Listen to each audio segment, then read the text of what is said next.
Hi, I'm Alma. I'm a director in the US UK tax team, and I'm here today with Annie and John to talk about non-domicile changes for US people. So Annie, we've just heard about how the non-dom changes affects UK people. What about US people living overseas? For Americans who plan to come to the UK, there's a lot to consider. In some senses, the changes are a massive simplification of the rules, and the ability to bring money to the UK that isn't being taxed here will be seen as a real benefit. It also will negate the need for a lot of pre-entry planning, especially around segregation of foreign accounts.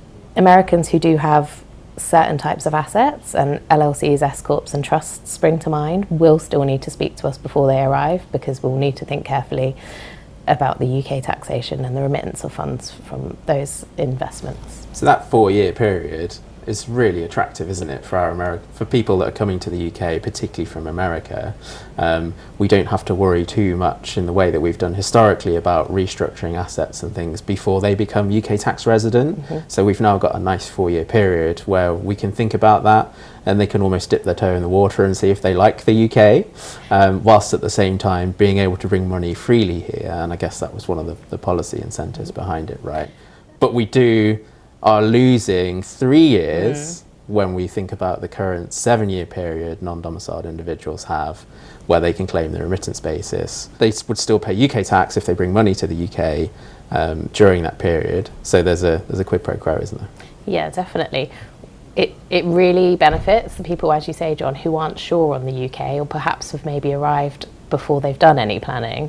On the flip side, if people are in the UK and are enjoying their time here, they used to have 7 years to decide whether to stay and structure their lives accordingly. And now they'll have to make that decision in year 4.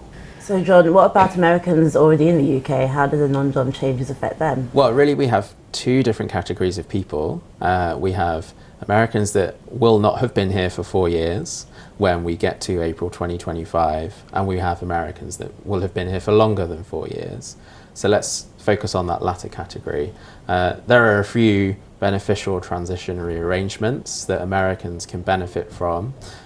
One in particular being the ability to rebase their non-UK assets to, as we currently understand, the fair market value as at April 2019 for the purposes of calculating UK tax on a future disposal.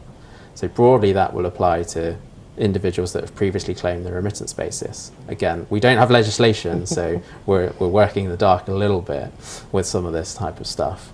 So how does that impact our Americans? Well, yes, there's something beneficial in terms of reducing their UK tax exposure. What does that mean in terms of their US tax position? We need to think very carefully about whether we will be able to claim a credit for the UK tax that's suffered in the future in a timely fashion to offset the US tax, probably at least in part, given that the delta between the US taxable gain and the UK taxable gain will be different. Yeah, ultimately we always talk about Americans paying the higher of the 2 tax rates. So that's where transitional rules like rebasing is of limited benefit to a lot of our clients. So it sounds like there might be some relief available if we have this rebasing in place, but then we also need to think about the timing of credits and how that's applying to US people in the UK. Very much so. Similar theme with one of the other transitionary arrangements, which is the point around the 50% reduction in taxable foreign income in the UK that applies to certain individuals. Again, we've still got global US tax, and so yes, we're reducing the UK tax, but not necessarily reducing the US tax in the same manner. So again, can we get credit for the UK tax that's only being paid on 50% of the income? Make sure we're thinking about timing, payment of tax, etc. But ultimately, yes, Annie, that point around you pay the higher of the 2 will probably still ring true. And if anything, in those transitional years, there's going to be additional complexities in the tax return, because as John has mentioned, how the foreign taxes are applied, where the income sits, how it's all categorised from a US perspective, well, for now that's all up in the air until we see the detail of the rules. So some things have got a bit easier in terms of account cleansing, but we still need to consider the timing of when we're actually making payments of UK and US taxes and what type of payments we're making and when, so that things offset each other, or you're paying tax, as you said, higher in the US. And that point around account cleansing, Alma, leads nicely onto the third transitional rule, which is the potential ability to bring money to the UK at a flat rate of tax. I think proposed for 12% flat rate for the 2026 and 2027 tax years. Super attractive to individuals who've been living in the UK for a long time and have overseas mixed funds to now be able to bring those funds to the UK at a flat rate. Potentially less attractive for Americans who have been paying tax on that income over the years that they've lived here. And until we see the rules again, we won't know if there's double tax relief or if that is as interesting as it looks for our American clients. So John, can you tell us about trusts and how the non-dom changes affect trust beneficiaries, settlers, etc.? Yeah, certainly can. So we've heard from colleagues about the loss of trust protections, and for American clients where they've been looking at potentially tainting a trust to mirror US and UK tax treatment, that's broadly what this is. So we're looking at post-April 2025, where an American who is now resident in the UK has settled a trust that's settler interested under UK rules, there being UK taxation on an arising basis. Now, for grantor trusts that are essentially tax transparent for US tax purposes, broadly what that's doing is just aligning the tax treatment between the two jurisdictions.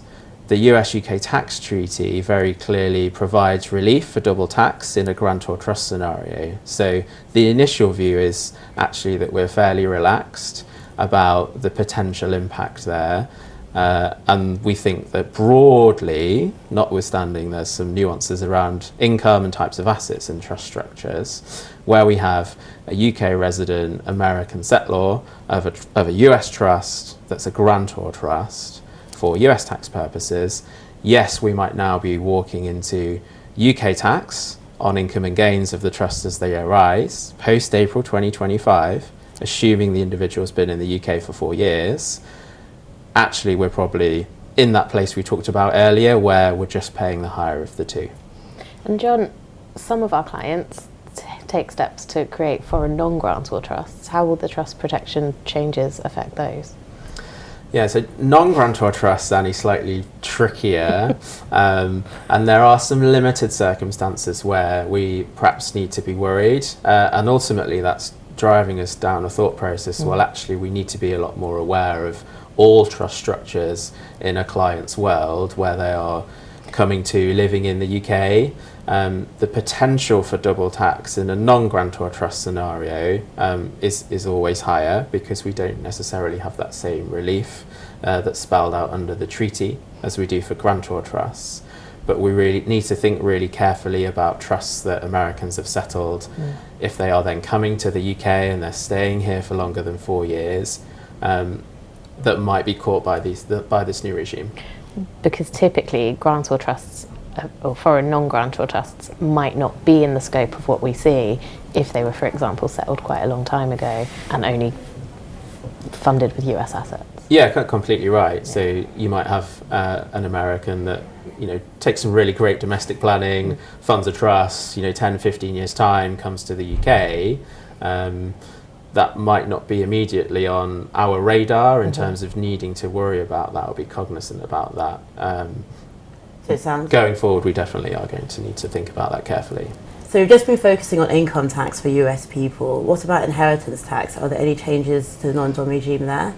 Yeah, certainly. As we've heard from our colleagues, the revenue are going through a consultation process, so it's difficult to know at this stage how the changes to the IHT rules will affect Americans. I will say that the direction of travel looks to be UK inheritance tax will apply after 10 years. Now, currently, the rules state 15, so that is a drop in the number of years that you can spend in the UK without being subject to UK IHT. I think probably message from us at this moment, John, is, well, with the US rules set to sunset in 2026 as well, once we have some more clarification on the rules, it's definitely the time to speak to your tax advisor if you're not already deemed domiciled in the UK. Yeah, I completely agree, Annie, and definitely watch this space in terms of the IHT consultation. You've referenced the US changes written into law that are going to happen, so lots of change on the horizon in terms of UK IHT and US estate tax that we will need to think through, and potentially some options to do some proactive things before those changes happen. And is it important for any proactive planning to take place before next April 2025? Great question, yes. And then there's a good reason that you've asked that, I'm sure. So when we look at clients that are not currently deemed domiciled in the UK, so Americans that still retain a common law non-domicile, they can still fund trust structures prior to 5th of April 2025 that will give them UK inheritance tax protection.